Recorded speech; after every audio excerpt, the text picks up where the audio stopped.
कि polycystic kidney disease क्या होता है, ठीक है। तो आप लोगों ने अक्सर सुना होगा कि डिफरेंट पेशेंट्स क्या होते हैं कि उनको घुटनों में डॉक्टर ने बताया कि छोटी छोटी पानी की थैलियां बनती हैं, ठीक है। वो क्या होती है, वो पीकेडी होती है, पॉलीसिस्टिक किडनी डिजीज। इसमें क्या होता है, मल्टीपल सिस्ट बनेंगे आपकी किडनी के अंदर। अब सिस्ट क्या होती है, ये फ्लूइड फिल्ड सैक्स होंगी। मल्टीपल सिस्ट डेवलप हो जाएंगी किडनी के अंदर, छोटी छोटी पानी की थैलियां बन जाएंगी, फ्लूइड फिल्ड सैक्स, ठीक है। अब इनकी इटियोलॉजी क्या होती है, कॉज क्या होती है, ठीक है। ये बेसिकली क्या है, जेनेटिक डिसऑर्डर है।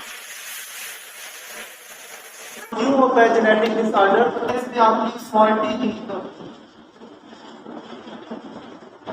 अब जेनेटिक है तो ये क्या करता है, ये ट्रांसफर होता है, इसमें फैमिली हिस्ट्री होगी, मल्टीपल सिस्ट बन जाती है किडनी के अंदर। इसकी वजह से क्या होगा, किडनी की जो शेप है वो चेंज हो जाती है। किडनी जो है ना आपका गुर्दा इलाज हो जाएगा, बड़ा हो जाएगा। नॉर्मली ये होता है कि किडनी पैल्पेबल नहीं होते, ठीक है। आप एग्जामिनेशन में देखोगे कि किडनी आपको पैल्पेट करने में नहीं मिलती, लेकिन जो पीकेडी वाला पेशेंट होगा ना, पॉलीसिस्टिक किडनी डिजीज वाला पेशेंट, उसके किडनी पैल्पेबल होते हैं। एग्जामिनेशन के ऊपर आपको मिलेंगे हाथ लगा, क्यों, क्योंकि उसके अंदर मल्टीपल सिस्ट बन चुकी हुई है, ठीक है। इसकी वजह से उनका साइज लार्ज हो चुका होता है, उनकी शेप चेंज हो चुकी होती है। पॉलीसिस्टिक किडनी डिजीज को फर्दर हम लोग दो कैटेगरीज में डिवाइड करते हैं। एक है autosomal dominant polycystic kidney disease, next है autosomal recessive polycystic kidney disease. फिर हमने डिस्कस किया था जेनेटिक डिसऑर्डर। ऑटोसोमल डोमिनेंट में बेसिकली क्या होता है कि अगर आप जो पेरेंट्स, क्योंकि ये पेरेंट्स से ट्रांसफर होती है ना चिल्ड्रन में, अगर पेरेंट्स में से किसी एक को भी अगर ये वाली डिजीज है ना, ठीक है, तो ये ट्रांसफर हो जाएगी चिल्ड्रन के अंदर। अगर पेरेंट्स में से किसी एक को भी डिजीज है तो हर जो चाइल्ड होगा उसके 50% चांस होंगे कि उनको ये डिजीज हो सकती है।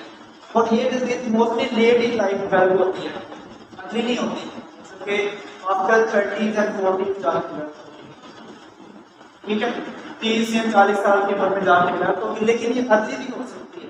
क्लियर, ये था ADPKD. Then autosomal recessive polycystic kidney disease, इसमें रिसेसिव ट्रेट होता है। इसमें बेसिकली क्या होता है कि दोनों पेरेंट्स का होना, दोनों पेरेंट्स में डिजीज होना जरूरी है।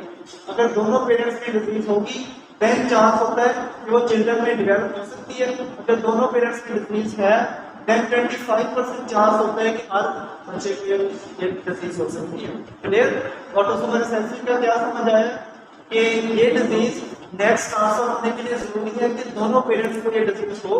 अगर दोनों पेरेंट्स को है तो हर चाइल्ड में कितना चांस होगा, 25% चांस होगा ये डिजीज डेवलप करने का। दूसरी बात ये है कि ये अर्ली इन लाइफ होती है, ठीक है, ये लेट इन लाइफ है, मतलब कि आप बचपन में ये डिजीज हो सकती है। ये लेट इन लाइफ है, बाद में जाके डेवलप होती है, लेकिन चांसेस हैं कि ये भी बचपन में हो सकती है। ये अर्ली इन लाइफ होती है। तो अब हम डिस्कस करते हैं कि सिम्टम्स क्या होंगी, अलामात क्या होंगी पॉलीसिस्टिक किडनी डिजीज की। तो उसमें एक होता है हाइपरटेंशन, ये पेशेंट को हाइपरटेंशन डिवेलप होना शुरू होता है। इसकी क्या कॉज है, हमने देखा था कि इसकी टियोलॉजी है, ये जेनेटिक डिसऑर्डर है। जो इसमें जो जीन्स फॉल्टी जीन्स होंगी ना, वो ब्लड वेसल्स के ऊपर भी इफेक्ट करती है। जब उनका इफेक्ट ब्लड वेसल्स के ऊपर होगा तो फिर हाइपरटेंशन डेवलप होना स्टार्ट होगा। एक तो दूसरा ये सकता है कि lower back pain patient complain करेगा, लोअर बैक, ठीक है, पिछली साइड पे लोअर साइड के ऊपर उसको पेन होगी। मैंने फुलनेस इन एब्डोमेन, अभी हमने डिस्कस ये किया था कि जैसे मल्टीपल सिस्ट डेवलप होगी किडनी इनलार्ज हो जाएगा। जब किडनी इनलार्ज होगा तो आपके एब्डोमेन में एक फुलनेस सी आपको फील होगी, ठीक है।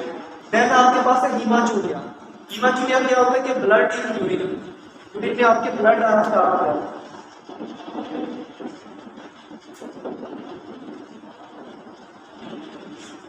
फिर haematuria is also symptom of polycystic kidney disease. Then UTI है, आपको कोई यूरिनरी ट्रैक्ट का इंफेक्शन भी डेवलप हो सकता है ड्यू टू ईकेडी। देन आपके पास हेडेक है, ठीक है, सर दर्द, इसकी एक सिम्टम। अब डिस्कस करते हैं कि ये जो पॉलीसिस्टिक किडनी डिजीज की क्या कॉम्प्लिकेशंस हैं, इसकी वजह से बॉडी में क्या इफेक्ट आएंगे, क्या कॉम्प्लिकेशंस होंगे। सबसे पहले हमने इसकी सिम्टम में भी हाइपरटेंशन ही पढ़ा था, तो इसकी मेजर कॉम्प्लिकेशन है कि हाइपरटेंशन डेवलप होना शुरू होता है। ठीक है, हाइपरटेंशन क्या होता है? High blood pressure. इसकी क्या कॉज पड़ेगी? क्योंकि ये जेनेटिक डिसऑर्डर है, इसमें जो फॉल्टी जीन्स होती है जो आपके ब्लड वेसल्स के ऊपर इफेक्ट करती है, उसकी वजह से क्या होता है? हाइपरटेंशन। तो अभी हमने ये देखा है हाइपरटेंशन डेवलप होना शुरू हो जाएगी, और आपको ये भी पता है कि hypertension is the cause of kidney failure. ठीक है, तो ये किडनी फेलियर की तरफ भी लेके जा सकते हैं। दूसरा जो बाइसेक्सुअल पॉलीसिस्टिक किडनी डिजीज है ना, अब किडनी के अंदर सिस्ट डेवलप होना शुरू होता है।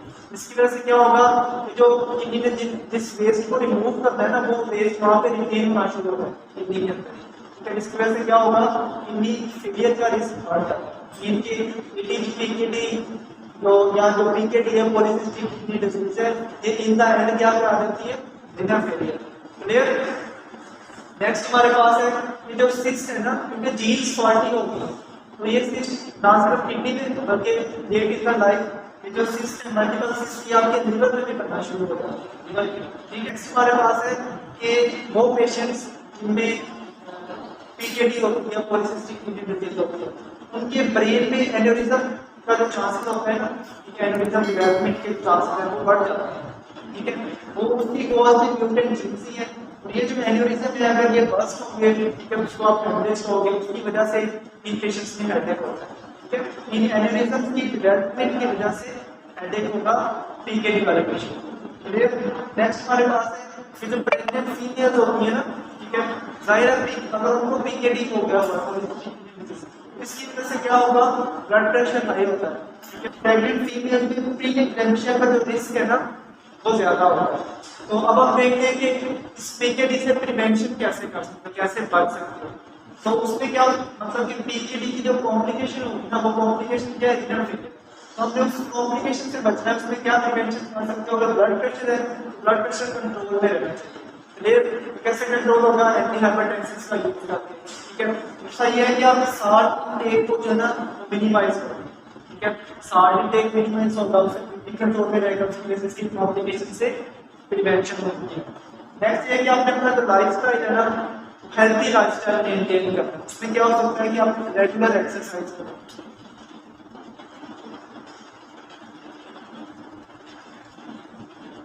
नेक्स्ट ये है कि अगर आप स्मोकर हो तो स्मोकिंग को क्विट कर दो, छोड़ दो। नेक्स्ट ये है कि अगर आप अल्कोहल का यूज करते हो तो अल्कोहल को क्या करो? अल्कोहल यूज को भी क्विट करो। तो ये सारे कुछ ऐसी चीजें हैं जिनको आप अपना के इस पॉलीसिस्टिक किडनी डिजीज से होने वाली कॉम्प्लिकेशन से बच सकते हैं। क्या पॉलीसिस्टिक किडनी डिजीज से प्रिवेंशन कर सकते हैं। क्लियर? समझ आ गया सर?